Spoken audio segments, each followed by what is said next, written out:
So I'm going to talk today about the census of Ireland 1813 to 1851, which were the censuses that were in the Public Record Office. And as Sarah said, archives are the pay dirt of history. Everything else is opinion. At a certain point, you need documents. See, we do talk to each other. And the census certainly delivered documents. There were 5 census returns in the Public Record Office stored in the Public Record Office, plus the 1766 religious census, all available in the Public Record Office. And those censuses contain millions of documents. Census forms, millions of census forms, letters, maps, townland lists, vast quantity of documents. There were 1.5 million census forms used in 1841, available in the Public Record Office before 1922, and 1.2 million census forms from 1851. And it's worth pointing out that the 1851 census forms were initially bundled into bundles, but then just before the Record Office was destroyed, a project was put in place to compile them into volumes. And they had only made a start on that process. There was about 400 volumes produced for County Antrim, but if the process had been continued, there would have been about 9,000 volumes containing the 1851 census returns themselves. 60 or more tons of documents that were available. The records were stored on the top floor, ultimately on the top floor in the Public Record Office in 4 bays, taking over 4 entire bays, 6I to 6M, on the south side of the record treasury on the top floor, nearest the Liffey. And this quote, I think, from Samuel Ferguson, the first deputy keeper of the Public Record Office, is very informing. He effectively appealed for no more census records to be sent in to him. He said, look, they weigh not less than 60 tons, and it is difficult to see, this is in 1870, how provision is to be made for the reception of this class of paper in the future. It would be a misapplication of the costly fittings of the upper treasury to occupy them with such matter, even if the requirements of legitimate record accommodation should leave any part of these fittings unoccupied. And Ferguson got his wish. No more census returns came into the Record Office. The 1861, 71, 81 and 91 census returns were all destroyed rather than being imported into the Record Office. 1813 to 1815, Ireland's first statutory census. Now, this talk is what's in a name. There were no names recorded in the 1813 to 15 census. There was no requirement to deliver names. All that was required from the enumerators was to provide numerical information to townland level for houses inhabited, under construction or uninhabited, and for families. Some details on occupations, numbering the number of people involved in agriculture, in trade, handicraft and manufacture, and in other occupations, and the number of people, the number of males and the number of females to townland level. And the outputs, well, even though there was no requirement for names, two areas did deliver names, County Dublin and Lecale Barony in County Down, in East County Down on the coast, around Inch in County Down. About 25,000 names were stored or were recorded for those 2 areas, and those were in the Public Record Office. The coverage from the 1813 to 1815 census covered about 80% of the country because it wasn't initiated in some areas. Donegal and Wexford didn't initiate the census at all. Limerick City and Kilkenny City failed as well, and some baronies within counties didn't initiate the census. And this was Ireland's only incomplete census, only census that was started and then failed. There's a typical return for 1813 to 1815. This is for a return for County Carlow, for Clonmelch parish in County Carlow, and it's giving, as you can see, just townland information, numeric information in a tabular form on printed tabular sheets. This return was rejected because, as you can see, it gives you townland information, but it doesn't name the townlands. So this return was sent into Dublin and then was sent back for fixing. but no names at all involved in that. Now, the enumerators would have recorded lists of names while they were undertaking the census, but those names would have been later destroyed. 1766, about 50 years before 1813. This was really Ireland's first census. It became a gold seam in the Beyond 2022 project because so much of it actually survived. As the project was developing and evolving, more and more returns turned up. This was a census that was initiated by the House of Lords, the Irish House of Lords, just across the road. On the 5th of March 1766, when they instructed the Church of Ireland ministers to return lists of householders' names indicating their religion, naming the priests and the friars in their parish, and they gave 2 months to make the responses. This was the coverage from the 1766 religious census. The white areas didn't return any information at all. The green area we don't know about yet. That's the Diocese of Meath. That's a special area, so we haven't uncovered that yet. But the areas that are covered red and blue are the areas that we know quite a lot about. The red areas are the areas that responded with a list of names. So they complied with the House of Lords instruction. They provided names. Some of them provided a lot more information than just a list of names, but at least they did provide the list of names that was required of the resolution. The blue areas only returned numbers. So even though the Lord said, give us a list of names, they only responded with numerical data. So as you can see, the coverage is quite good. The geographic coverage exceeded 80%. So even this is a very early census, it was even better in terms of geographic coverage than the 1813 to 1815 census, better than the first statutory census of Ireland.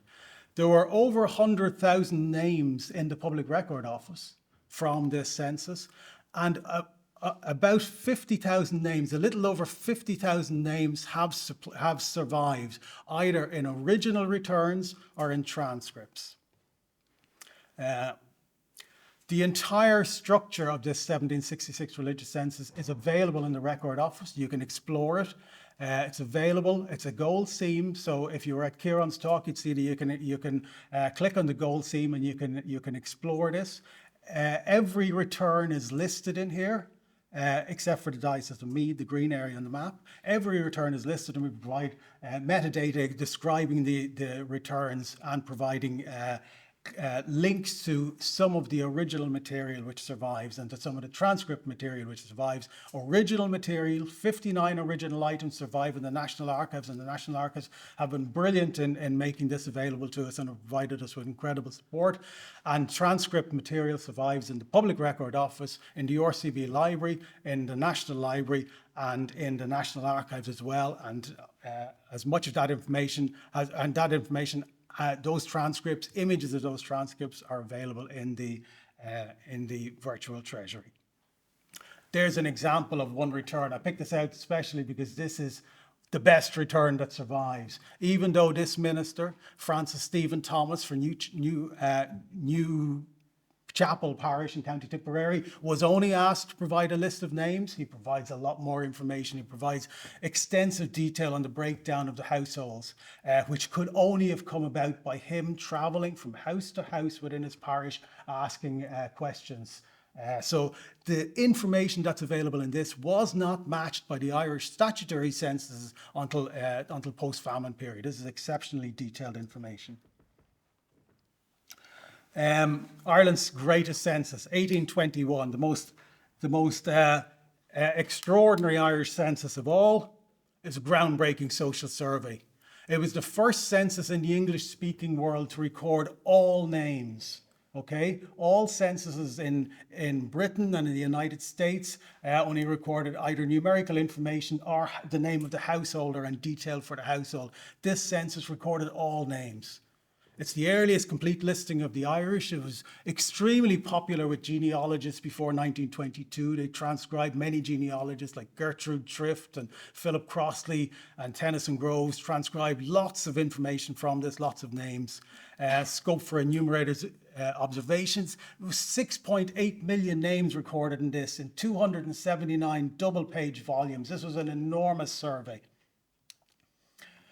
Also, the census, even though the census was made and there was 6.8 million names, before the county sent their information to Dublin, they were meant to make a copy of the census as well. So they were meant to keep a local copy. Some counties did, other counties didn't. Some counties partially made copies. But if it had been concluded, there would have been another 6.8 million names. But those copies were later moved to the Public Record Office and they were also destroyed. 4 original volumes survive in the National Archives, and I was very fortunate to examine one of these this week, the copy for Kings County. I was delighted to get to see that, and National Archives were great in facilitating me for that.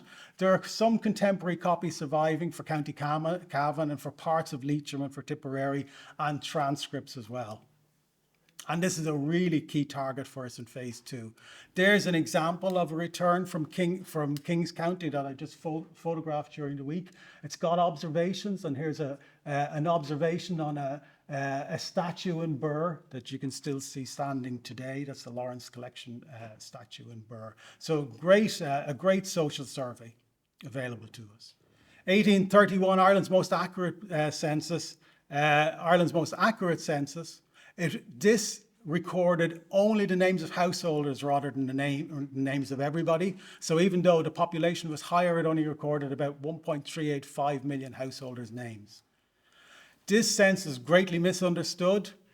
People criticize it because it didn't record all names, but they're missing the point in this. The issue is not that the 1831 census was bad, but the 1821 census was exceptionally good, and it was the 1821 census that is the outlier.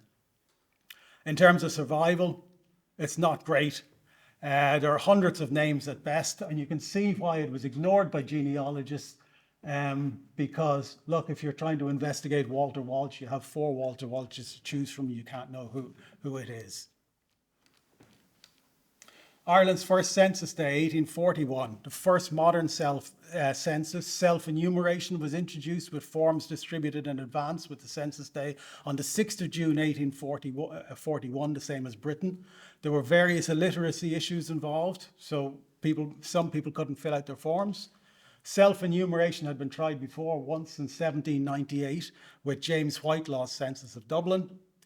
This census recorded 8.175 million names, and this was the highest population ever reported by an Irish census, on 1.5 million census forms, taking up 38 shelves in the Public Record Office.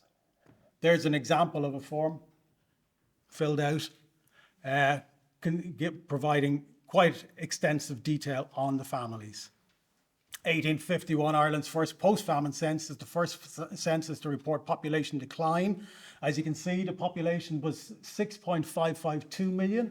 If the population had continued to expand at the same rate between 1841 and 1851 as it had between 1831 and 1841, it would have been 8.6 million, but it was 2 million lower than that. And it was 1837 before the population began to rise again on the island. 1851, 1.2 million census forms, not 1.1 million census forms. And the binding project, as I said, was underway in 1988, or in 1922.